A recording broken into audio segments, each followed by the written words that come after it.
Y hoy tenemos este temazo, fe victoriosa.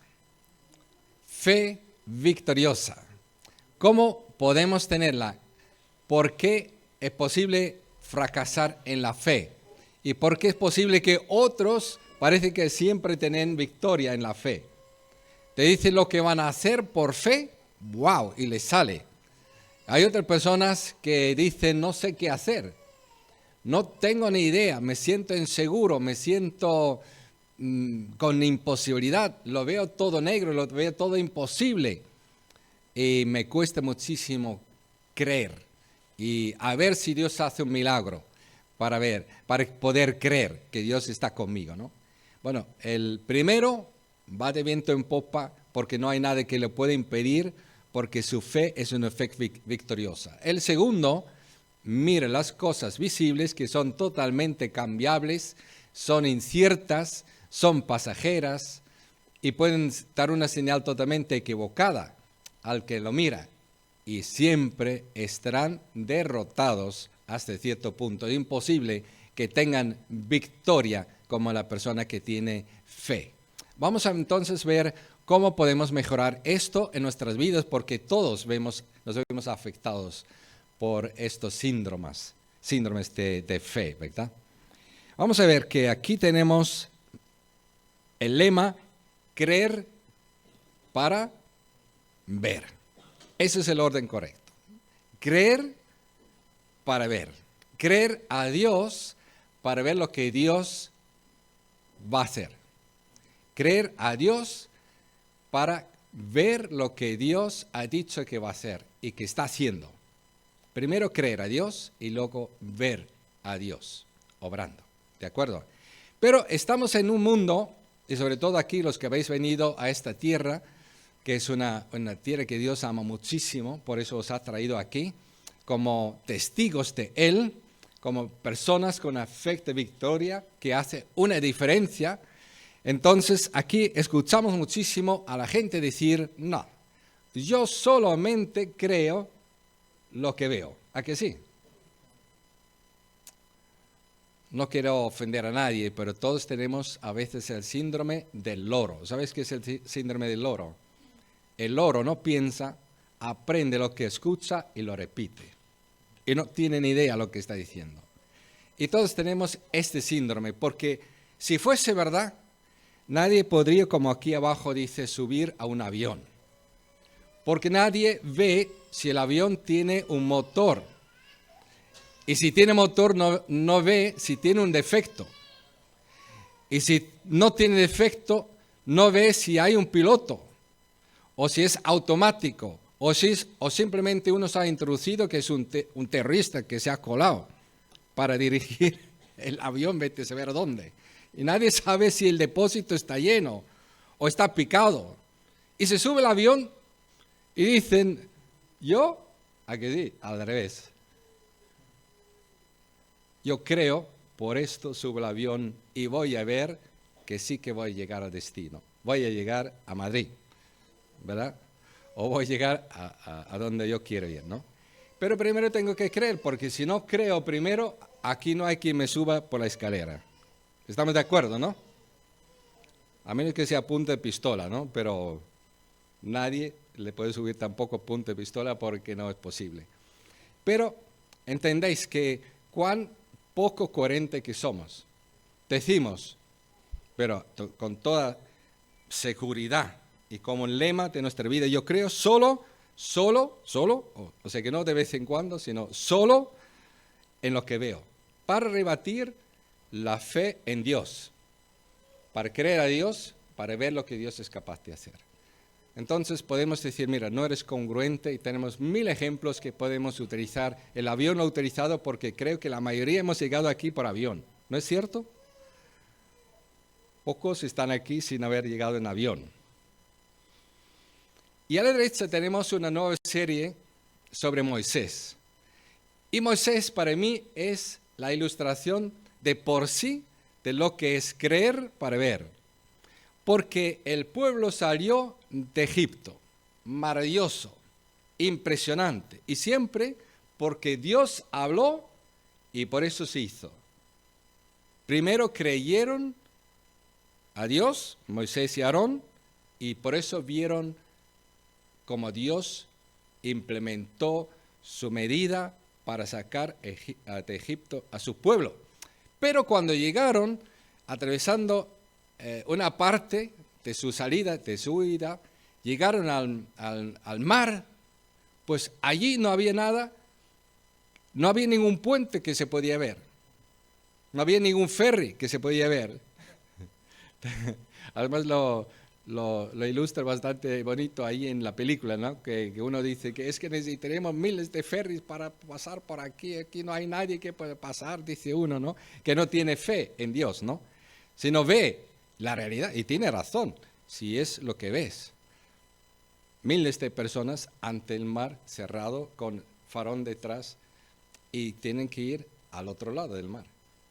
Entonces Dios habló a Moisés y dijo a Moisés, deja de orar, deja de mirar, pon tu pie en el mar, levanta tu bastón y verás cómo se abre el mar. Y Moisés podría haber dicho, no, Señor, yo solamente creo lo que veo. Si el mar no le veo abierto, yo aquí no paso, ¿no? Bueno, se hubieran muerto todos. Y así nos puede pasar a cualquiera de nosotros si nos obstinamos. Podemos quedar destruidos, podemos quedar tirados, podemos quedar sin ver la promesa de Dios cumplida en nuestra vida, si nos ponemos así con Dios. No, Señor, yo no voy a avanzar más a menos que vea. No. Dios dice, tú primero confía en mí, porque yo soy de confianza, yo te digo lo que es verdad, no te miento, no te engaño, no te estoy exagerando algo para que tú te quedes bien y te sientas bien. Yo soy un Dios totalmente confiable y quiero que confíes en mí. Y cuando yo digo una cosa, yo quiero que te lo creas. ¿Por qué? Hay un versículo en la Biblia que argumenta así. Si nosotros somos capaces de creer al piloto de que realmente nos lleva al destino y no llamamos mentirosos a la compañía de que nos está llevando con un avión con el depósito picado y con motor averiado. No les llamamos mentirosos, gente de desconfianza. Subimos y nos sentamos tranquilamente y nos quedamos dormidos. Si somos capaces de hacerlo con seres humanos que sí que mienten, que engañan, que fallan, que no pueden garantizar lo que están diciendo, y tú no eres capaz de confiar en tu Dios, que nunca miente, nunca falla, que nunca jamás te va a poder fallar. ¿A dónde quieres ir? ¿Maltratar a este Dios y quieres que te honre? Dios dice, el que me honra, yo le honraré. El que me honra, yo le honraré. Y los que me deshonran, yo les voy a deshonrar. Así. No te engañes. Tenemos que aprender a tratar con Dios. Y Dios no le gusta nada que le estemos tratando de mentiroso, de desconfiable, de incierto, de traicionero, de persona de no confianza. Dios se ofende. Y vamos a ver aquí también en ese pasaje que nos toca hoy a Jesús ofendido, porque el texto original utiliza unas palabras que vemos que Jesús está ofendido con la petición de la sanidad del hijo del funcionario del rey. Porque la actitud de este hombre al principio no era aceptable para Jesús. Y tenemos que tener esto en cuenta, tenemos que examinar nuestra fe, nuestra actitud para con Dios. ¿Cómo es? ¿Verdad? Nos han dicho a lo mejor en otras iglesias, otros pastores, que lo importante es que veas milagros. Porque porque aquí vamos a hacer milagros, para que tú creas en Dios. No digo que esté mal, a mí me gustan los milagros, pero no te hacen una persona obediente a Dios. Mira, todo el pueblo de Israel salió de Egipto viendo un milagro tras otro y otro y otro y otro, salieron por el mar muerto y fueron alimentados ante años y años en el desierto y murieron todos por incredulidad.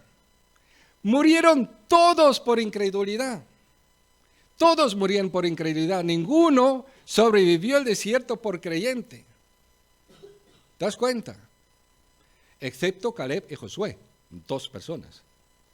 Estamos hablando de cientos de miles que vieron milagros, que tú y yo nunca hemos visto con nuestros ojos semejantes milagros.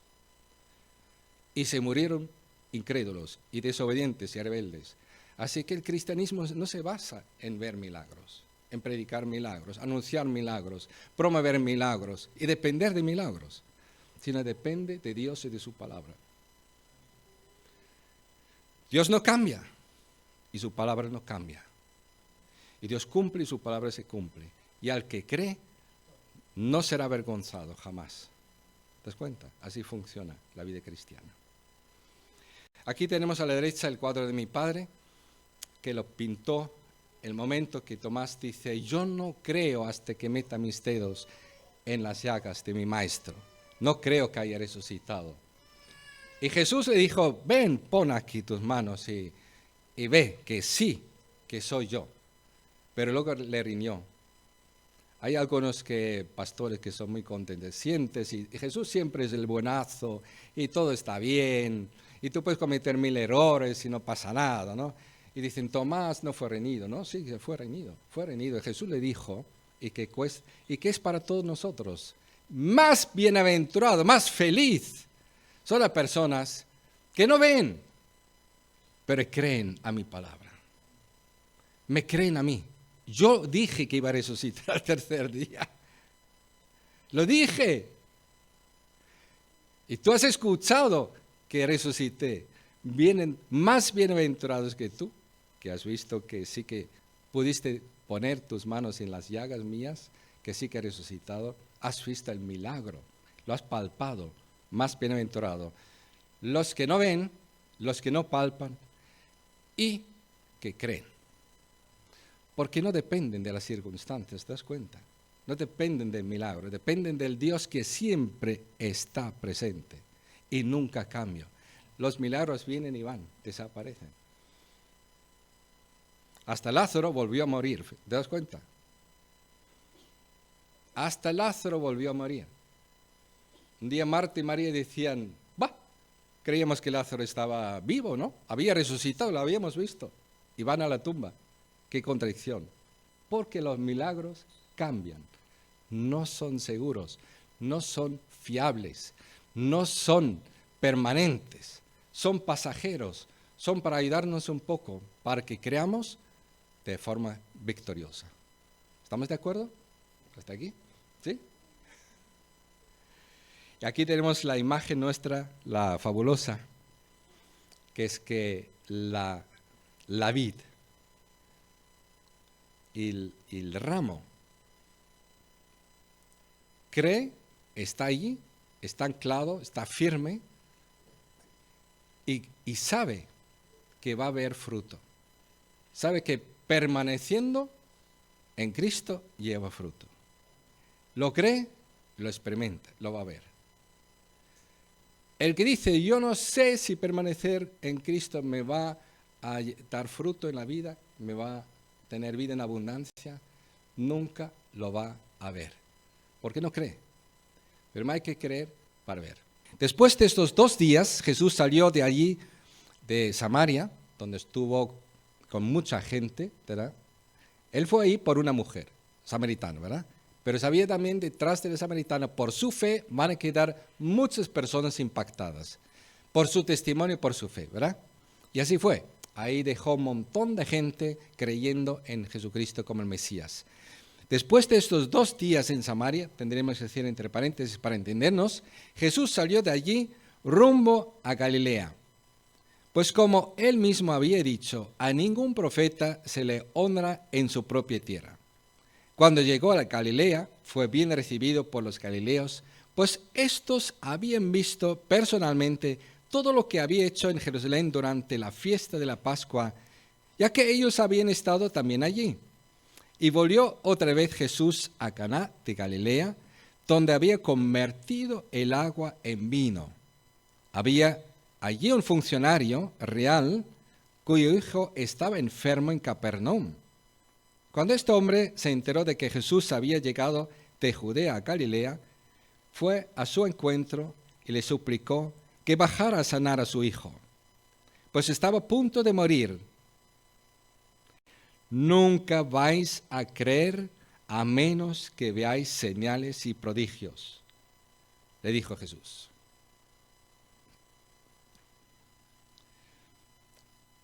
Vamos a comentar un poco, solamente para situarnos. Caná, allí hizo Jesús la primera señal. ¿Cuál era la primera señal?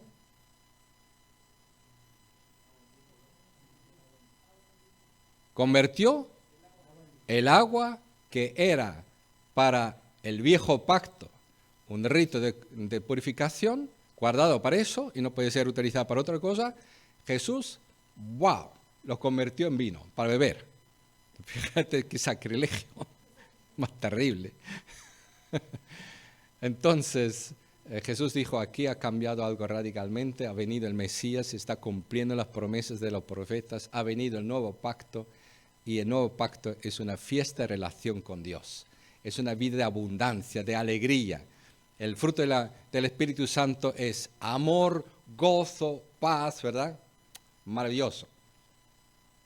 Y entonces, ahora mismo está Jesús otra vez en Caná. Ha vuelto, pasando por Jerusalén, Judea, Samaria, cerca de su tierra, donde podríamos pensar que él se refiere a que ningún profeta está bienvenido en su propia tierra. No voy a entrar en detalles cómo interpretarlo, porque hay varias interpretaciones posibles. El hecho es que Jesús, desde luego, no se condicionó por eso, sino se condicionó por las personas que él quería alcanzar y ayudarles que crean en él y le reconozcan como el único Salvador del mundo, el Mesías, el que vino a traer ese nuevo pacto, esa nueva relación con Dios. Quería hacer allí una señal, porque una señal, ¿qué es una señal? Una señal es algo que señala algo. O sea, que no señala ni al hijo enfermo, ni a punto de morir, ni señala al siervo del noble tampoco, ni señala a los de Caná, ni señala a nadie más que a uno, el que hace la señal. La señal es como un espejo que refleja el carácter del Mesías. ¿Quién es el Mesías? Luego vamos a ver qué es lo que vimos en la primera señal del Mesías y ahora que vamos a ver en la segunda señal del Mesías. Pero por parte, lo que sí que es cierto que este hombre estaba a 35 kilómetros lejos de su casa, de su hijo enfermo, que lo había dejado atrás. No sabemos por qué se enteró, porque estaba fuera de su casa, no podía enterarse por estar en casa, de que su hijo estaba a punto de morir. Pero estaba allí donde Jesús venía a esta tierra de Caná. Y entonces cuando se enteró que Jesús estaba allí, había escuchado de Jesús, de sus señales y sus milagros en Jerusalén, entonces se atrevió a hablar a este hombre y por la reacción de Jesús sabemos que él tenía este hombre como un hombre que iba a solucionarle a él el problema de su hijo, el problema suyo, de su mujer y de su familia. Y creía en un hombre de milagros, pero no había creído a Dios todavía. ¿Te das cuenta? No había creído en Jesús como el Mesías. En ningún momento le trata como el Mesías. Sí, con mucho respeto, porque era un siervo del rey. Podría haberle mandado como siervo del rey, usted, súbdito de aquí, de mi gobierno, le mando ir a... No. Le suplicó casi llorando, implorando, repitiendo, por favor, desciende a mi casa en Capernaum porque mi hijo está a punto de morir. Y era una situación realmente dramática, triste, horrible, urgente. Y Jesús tiene un carácter muy diferente a la mayoría de la gente, ¿verdad? Se quedó con toda la calma del mundo y encima se dedicó a reprocharle. Y le dijo, vamos a volver a leerlo, nunca vais a creer a menos que veáis señales y prodigios, le dijo Jesús. Punto aparte. ¿Cómo te sentirías tú? Pero te acuerdas, Jesús así habló a Nicodemo. hola maestro, confío que tú vienes de parte de Dios. Si no naces de nuevo, no vas a ver el reino de Dios. La samaritana, ¿y de dónde sacas tu agua? Trae tu marido. No tengo, es que tienes 5 y que el que tienes ahora no es tuyo. Jesús era muy directo y muy claro y muy diplomático, pero diplomático sin mentir, sin engañar a nadie, sino para resolver los problemas. No para ocultarlos, no para ignorarlos, resolverlos. Y aquí había un problema de fe. Este hombre creía, entre otras cosas, que si Jesús no baja y hace el recorrido de 35 kilómetros, su poder no llega para sanar a su hijo. Si no, le hubiera dicho, Señor, di una palabra y se sanará mi hijo. Jesús vio muchas cosas. Vio que él estaba, aunque no era un típico judío, pero era como la nación entera, porque Jesús no se dirige solamente a este hombre, dice, todos vosotros aquí, en Nazaret, que no pude hacer un milagro últimamente, aquí en Caná que he hecho unas señales, pero aquí no ha venido nadie más, en Galilea, pero en Samaritana sí que eran diferentes, pero por favor, ¿por qué no entendéis que no es una cuestión de pedir señales para creer, sino conocerme a mí, en tal caso por las señales, creerme a mí y a mi palabra para poder ser sanados y ser salvos y perdonados? Porque yo soy Dios, yo soy el Salvador del mundo, yo te puedo perdonar tus pecados y te puedo dar vida si estás a punto de morir, y yo puedo hacer todo, pero tienes que creerme a mí, no pensar en tus necesidades pasajeras tampoco. Así que Jesús, después de reñirle, recibió la respuesta del funcionario. Señor, rogó el funcionario, baja antes de que se muera mi hijo. O como otra versión de la Biblia dice, Señor, baja antes que se muera mi hijo. O sea que lo puedes entender como quieras, ¿no? Pero, no sé, funcionario real, si era así o era así, ¿no? Pero lo que está claro es que el hombre no entró en discusión con Jesús. Se centró en que tenía un problema y lo comunicó. Y Jesús lo aceptó, lo respetó. Pero dijo, esta situación te la voy a solucionar, pero con la lección que te vas a aprender. ¿Tú estás esperando que yo te acompañe los 35 kilómetros ahí abajo? No voy a hacer lo que me pides. No voy a hacer lo que esperas. No voy a solucionar el problema como tú piensas, como tú dices que tengo que solucionarlo. Y ahí está la primera lección para todos nosotros. ¿Cuántas veces hemos dicho a Dios lo que creemos en Él, lo que Él diga, como lo quiera hacer y cuando lo quiera hacer? ¿Cuántas veces hemos dicho, Señor, lo tienes que hacer ahora, de esta forma y de esta manera, y no sé qué, y no sé cuántas condiciones hemos puesto, ¿verdad? Y hemos esperado que Dios lo va a hacer exactamente así. Y cuando hemos visto que Dios no lo ha hecho exactamente así, ni hemos visto lo que Dios ha hecho. Pues él le podría haber pasado a este hombre. Imaginaos este hombre allí rogando, Señor, ve conmigo. Y Jesús lo que le dice es tremendo. Ve a tu casa. ¡Wow! ¿Qué quieres? ¿Que me vaya? Que tu hijo vive. Hombre, cualquiera puede decir eso.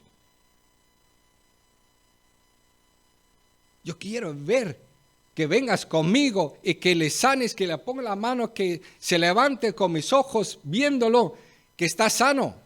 Si no, no creo. ¿Cuántas veces hemos tomado esta actitud con Dios?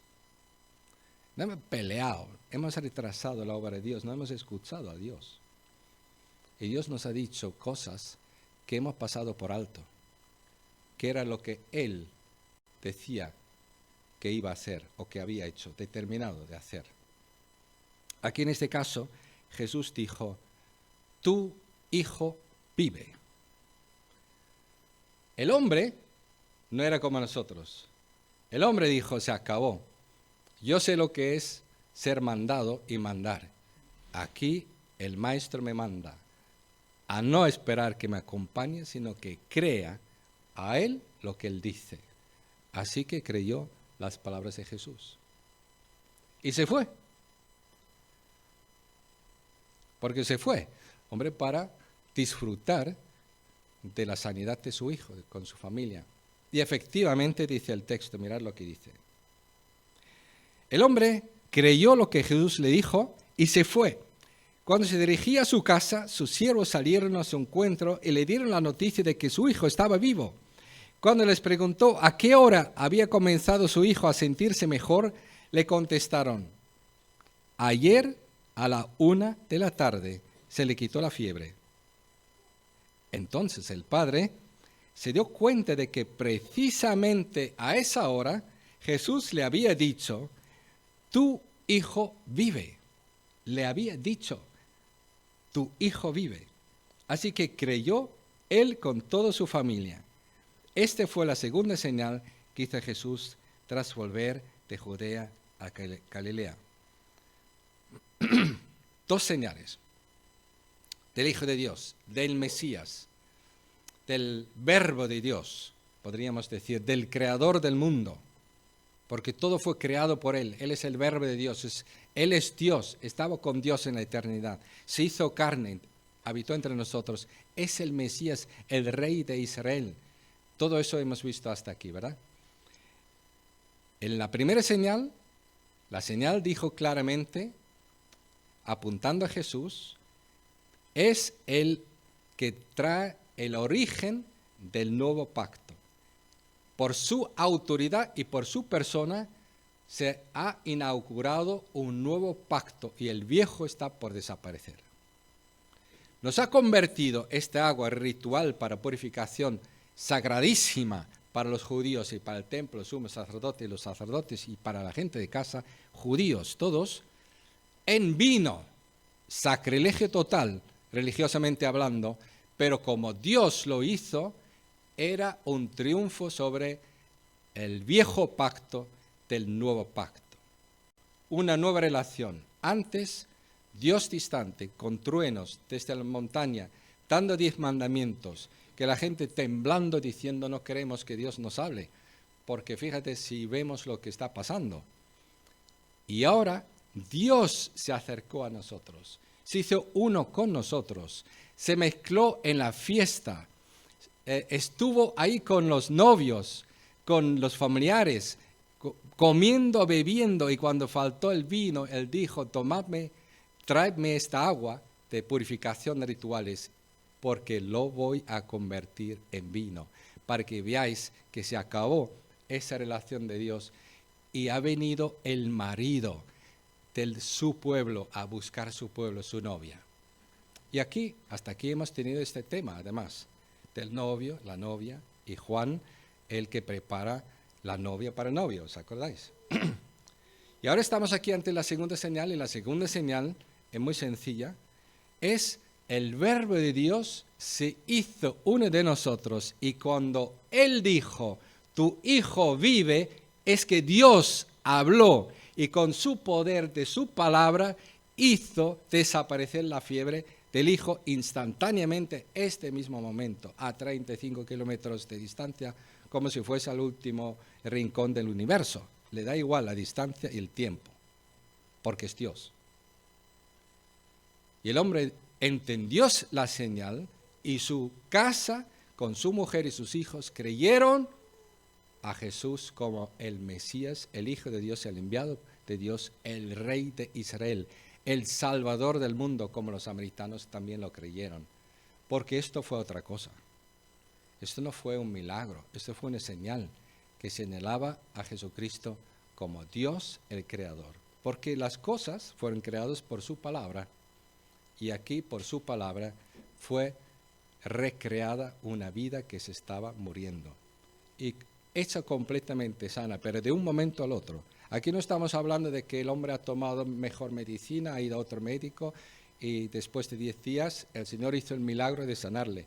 Eso no son milagros, eso son cosas que Dios hace utilizando los médicos y la medicina y el tiempo y el cuerpo, que es un milagro en sí, para sanar. Eso no son milagros, queridos. Milagros es cuando tú sabes que has orado porque Dios te ha prometido que se va a sanar fulano de tal, y tú llamas por teléfono, ¿está sano? Dices, sí, hombre, no sabemos lo que ha pasado, pero está sano, completamente sano. ¿Cuándo pasó? A las 4 de la tarde. Oye, a las 4 de la tarde dije amén. Eso es un milagro. También se ha dicho, ¿eh? No confundamos todas las cosas como milagros. Eso sí que es un milagro. Por ejemplo, nosotros nos nació la niña discapacitada y Dios sabe lo que hace. A mí me hizo llorar la canción. Nace. Cuando algo nace, Dios sabe lo que hace. A otros nos ha nacido otro tipo de dificultad, ¿no? Os ha hecho grande, se ha hecho rebelde. Otro que muere. Total, Dios sabe lo que hace. Pero la cuestión es que cuando nosotros la tuvimos en casa, unas horas, discapacitada, 96%, indefensa, con todo disminuido, con todo afectado, empezó a llorar y su lloro era como que me muero, que no me asfixio, no tengo forma de respirar y sobrevivir. Y nosotros oramos, porque no había forma de cogerla e ir a ninguna parte. Se hubiera muerto en el camino. Pero nosotros oramos a este Dios que nos la dio. Dijimos, Dios, tú eres un Dios que no fallas. No puede ser que tú permites que alguien se ríe de ti, que se muera la niña de esta forma, Señor. Haz que pueda respirar, que deje de llorar. Y dije, amén. Y cuando dije amén, respiró. Amén, dije yo, y respiró. Esto son milagros. ¿Te das cuenta? Pequeños, no son grandes, pero son milagros. Y así podríamos contar muchísimos milagros que Dios sí que hace. Pero aquí tenemos un milagro que es muy diferente. No es un milagro para que nos solucione un problema, sino para que conozcamos quién es el Salvador del mundo, que tiene poder para quitarnos los pecados, para perdonarlos, porque Él murió por nuestros pecados, porque es el Salvador del mundo. Él nos justificó delante de Dios. Así que vamos a ver algunos versículos relacionados con este concepto. Creer a Dios, su palabra, para poder ver. Mirad la razón del Evangelio de Juan. ¿Por qué tenemos estas señales relatadas? No es para que pidamos otra señal igual, y si no, no creo. A ver, ¿qué tiene esa cara dura de decir, Señor, a que no, si no repites esta señal, de convertir el agua en vino, yo no voy a creerte a ti. Y tienes ahí un jarro de agua y estás intentando echar el agua a ver si se ha convertido en vino. Esto es reírse de Dios. Esto es reírse de Dios. No se puede tratar a Dios así. Dios hizo este milagro por alguna razón, alguna señal para enseñar a su Hijo, que es del nuevo pacto, que vino a traer un nuevo pacto de Dios con el hombre. Y eso está escrito, ¿para qué? Para que creamos en la palabra escrita que describe esta señal y describe este Salvador, para que creamos por su palabra a Cristo y tengamos vida eterna. Mira lo que dice. Jesús hizo muchas otras señales milagrosas en presencia de sus discípulos, las cuales no están registradas en este libro, pero estas se han escrito, ¿para qué? Para que creáis que Jesús es el Cristo, el Hijo de Dios, y para que al creer en su nombre, no en estos milagros, sino en su nombre, tengáis vida. La fe en un milagro no te perdona pecados, ¿te das cuenta? No te salva del infierno, no te justifica delante de Dios, no te santifica, no te glorifica, no te libre de la pena del pecado, ni del poder del pecado, ni la presencia del pecado. Te libre el libertador, que es Cristo Jesús, la fe en Él. Que Dios ha querido que la señal apunte a Cristo para que sepamos a quién creemos. Romanos 10:17 dice lo mismo, así que la fe viene como resultado no de ver un milagro, de oír el mensaje. Y el mensaje que se oye es la palabra de Cristo. Por eso siempre arriba a la derecha veis ahora la vacuna contra esta forma de pensar. Yo solamente creo lo que veo. Yo le creo a Dios. A ver, vamos a decirlo todos. Yo le creo a Dios. Otra vez. Yo le creo a Dios. Eso es lo que hace que nuestra fe sea victoriosa. Romanos 3, 21 a 24, por ejemplo. Hay personas que todavía no están seguros si son salvos o no son salvos. ¿Cómo puede estar seguro? No se sienten salvos, no se sienten perdonados, no se sienten aceptables ante Dios, se sienten miserables, se sienten mediocres, se sienten no como el pastor dice que hay que ser, como la Biblia dice que hay que ser un cristiano, pero la Biblia dice cómo la fe te puede dar la salvación eterna. Pero ahora, sin la mediación de la ley, o sea que sin cumplir los 10 mandamientos, se ha manifestado la justicia de Dios, de la que dan testimonio la ley de los profetas y los 10 mandamientos y Moisés y demás, y los profetas. Esta justicia de Dios llega mediante la fe en Jesucristo, porque la ley y los profetas hablaron de Jesucristo, del Mesías, de la justificación por la fe, por su obra. Y dice, a todos los que creen. De hecho, no hay distinción, pues todos han pecado, están privados de la gloria de Dios. O sea que no intentes por los 10 mandamientos salvarte porque ya estás perdido. Estás en absoluta bancarrota si no has creído en Cristo Jesús como todos nosotros estábamos, dice aquí. No alcanzamos la gloria de Dios ni de lejos. Ninguno. Lo dice la palabra de Dios y lo creo. Y por eso lo predico. No porque le guste, sino porque es la palabra de Dios. Y ahora dice, pero, es la gran palabra, pero, ahí cambia todo. Por su gracia, por su amor inmerecido, quiere decir, son justificados gratuitamente, sin merecerlo, por regalo, mediante la redención que Cristo Jesús efectuó. Y todo el contexto habla de la fe. Por la fe aceptas ser justificado ante Dios porque el que era justo tomó tu lugar de injusto delante de Dios y cargó con tus pecados y pagó por ellos.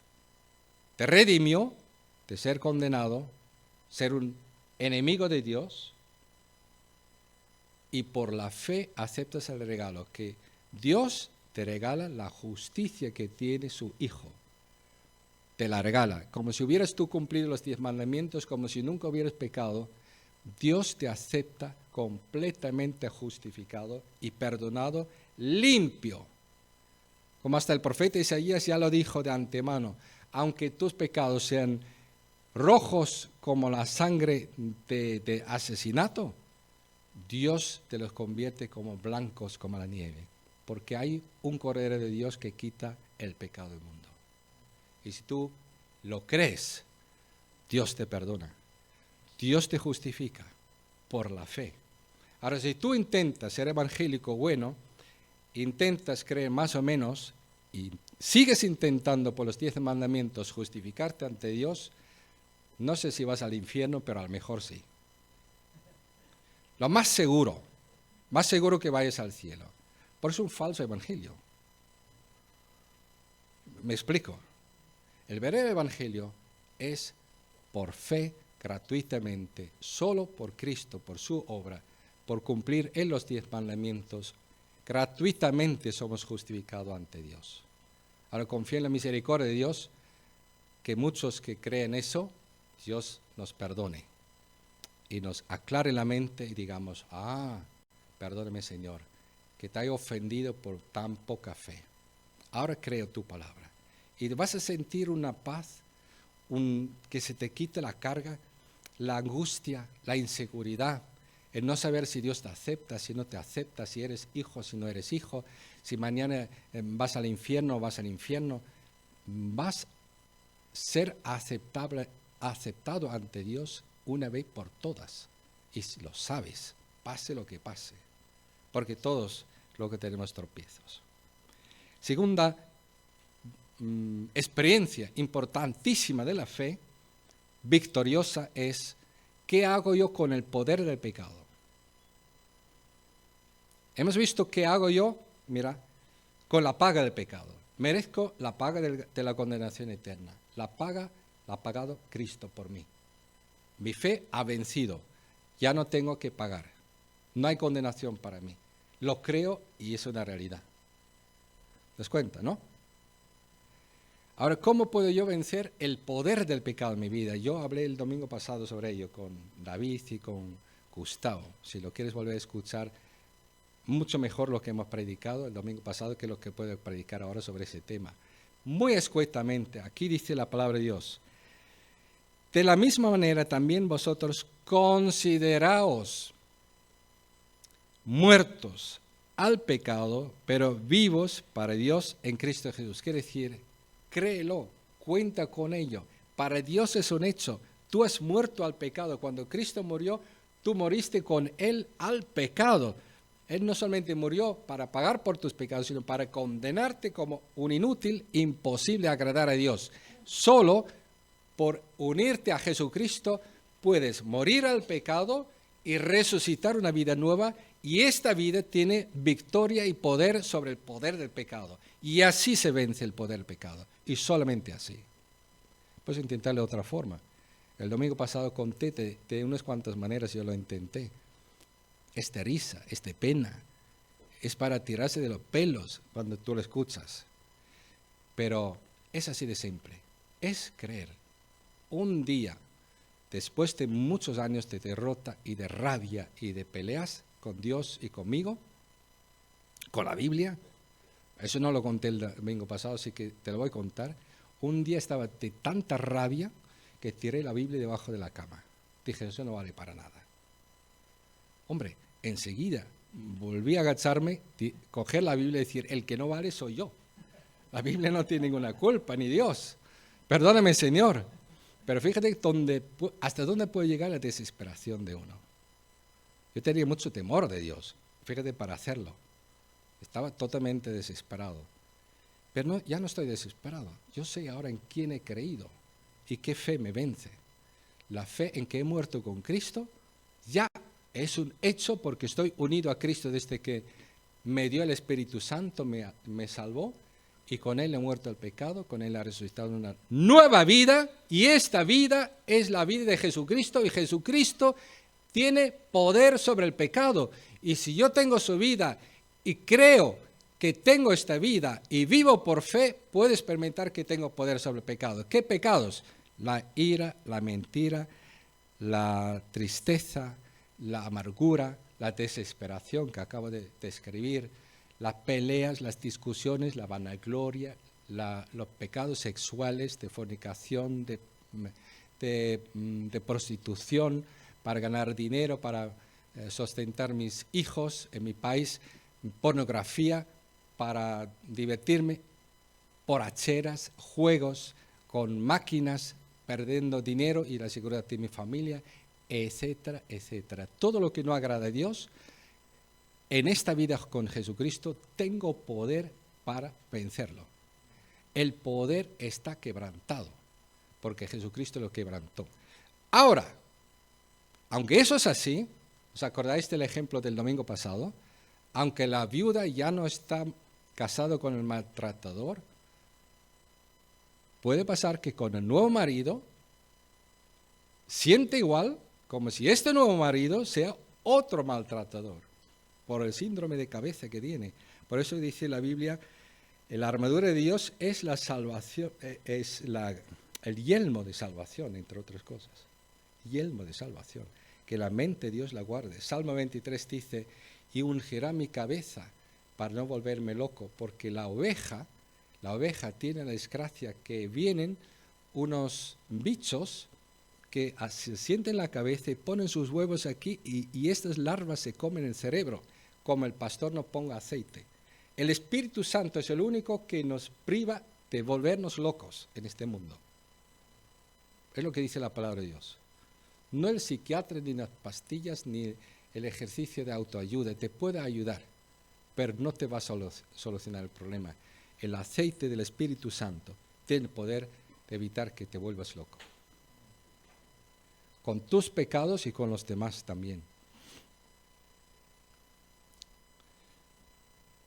la advertencia es: no ofrezcáis los miembros de vuestro cuerpo al pecado como instrumento de justicia. O sea que, viuda, no vuelvas a ofrecer tu vida a este nuevo matrimonio como si fuese la vida vieja y le tratas como si fuese el maltratador y tú la maltratada. No vuelvas a estas andaduras, porque entonces tu vida se va a amargar otra vez. Tú estás libre del servicio militar porque han despedido. Aparece el capitán, dice: a lavar las vajillas, castigado. Hombre, si le crees, vuelves a la caserna y lavas la vajilla, castigado, porque te lo crees lo que dice el capitán. Pero si tú crees, el certificado que te ha dicho: usted ha cumplido el servicio militar, si crees lo que tienes que creer, dice: señor capitán, hasta luego, ni le saludo como militar, soy civil, se acabó, no tengo ninguna relación con usted. Eso es lo que significa no poner mi vida al servicio de lo que no tengo que servir. ¿Te das cuenta? A lo que estoy libre. Vive la libertad. Y no permitas que otra vez caigas en las mismas andaduras, porque es posible, ¿eh? Es posible, queridos. Aunque uno sea pastor, puede volver a las drogas, y puede volver al adulterio, y puede volver a la pornografía, aunque sea. Por cualquier momento, cuando seamos tan poco sabios que dejemos lugar otra vez a dar un poco, el menique al diablo cogerá la mano y después el brazo y cogerá la vida, porque le hemos entregado. Pero si nosotros decimos: Señor Jesús, vete a la puerta, el diablo está llamando, dile lo que hay que decirle, porque yo me veo un poco flojo, no quiero discutir, porque si no me convence. El Señor Jesús va a la puerta y dice al diablo: vete, hombre, ese es hijo mío, está libre, no tiene que hacer eso lo que tú le mandas. Y podemos vivir en libertad, os lo aseguro. Cuesta un poco de ejercicio mental, de fe, de palabra de Dios, de costumbre, de convencernos de la verdad, de la verdadera verdad, y saber distinguir y saber andar. Tercera gran victoria de nuestra fe: debo vivir para este mundo porque es la única vida que tengo. Es lo que el mundo alrededor nos dice. Vive la vida. El viernes nosotros, Beatriz y yo, vimos un cartel en un kiosco, ¿no? La vida que tienes es hoy, vívela. Mentira, la vida que yo tengo, mira lo que es. Perdona, es esa, Colosenses 3, 1-4. Ya que habéis resucitado con Cristo, buscad las cosas de arriba, donde está Cristo sentado a la derecha de Dios. Concentrad vuestra atención en las cosas de arriba y no en las de la tierra, pues vosotros habéis muerto y vuestra vida está escondida con Cristo en Dios. Esta es mi vida. Ya no vivo yo, más vive Cristo mío. ¿Os acordáis? Gálatas 2. Cuando Cristo, que es vuestra vida, se manifieste, porque se va a manifestar, Jesús va a volver. Primero va a buscar su iglesia, luego para implementar su reino aquí. Entonces también vosotros seréis manifestados con Él en gloria. Entonces seremos libres de la presencia del pecado. El diablo será totalmente derrotado. Ya está derrotado potencialmente. Pero tenemos que andar por fe y verle derrotado cada día, cada momento, y saber que el mundo no nos debe atrapar. No debemos vivir como los del mundo, no tiene otra esperanza. Invertir en cochazos, en casonas, en fiestas tremendas. Es bueno celebrar, porque el Señor Jesús celebró. Tuvo un vestido que tenían que echar la suerte porque no querían romperla, ¿no? Era buena tela. No, el cristiano no es un miserable, pero no es uno que cree que depende de esta vida para ser feliz, ni mucho menos. Depende de hacer la voluntad de Dios para ser feliz. Sea haciéndose pobre para enriquecer a otros, sea gastando su vida en vez de gastarlo para sí mismo, para el reino de Dios, pero la vida es hacer la voluntad de Dios.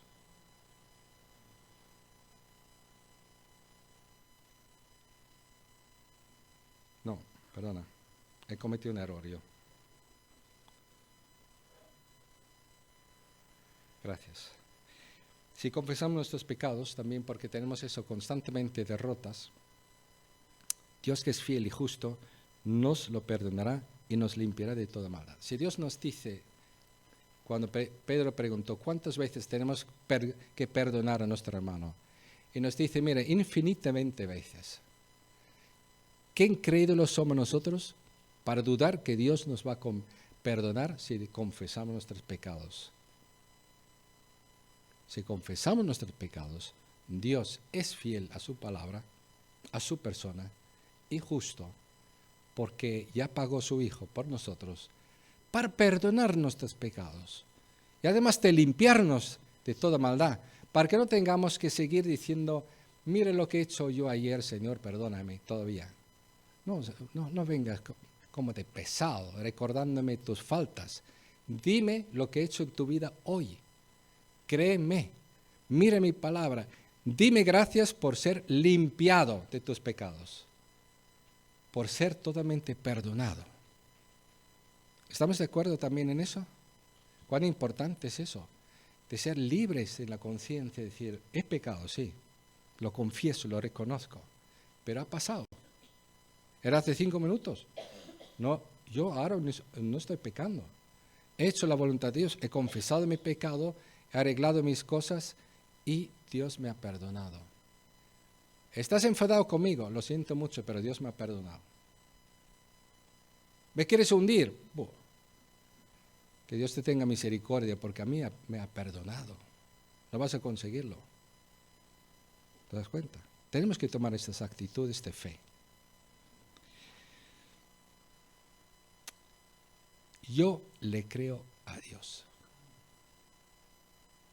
Eso tiene que ser el lema de nuestra vida. No creemos a todo profeta que nos diga Dios ha dicho. Hay que examinarlos. Pero creemos la palabra de Dios. Y cuando Dios dice claramente una cosa, y está clara, podemos decir, Señor, yo creo tu palabra. No sé cómo se va a cumplir esa palabra tuya, no tengo ni idea, me parece absolutamente imposible, inverosímil, no soy digno, no es posible, no hay formas, no lo veo de ninguna manera, pero lo creo. Y estoy seguro que se va a cumplir. Y luego cuando oramos vamos a leer un versículo que vas a alucinar lo que es la actitud de la fe victoriosa en cuanto a la oración. Porque el que anda así, vive con una vida de oración también victoriosa, evidentemente.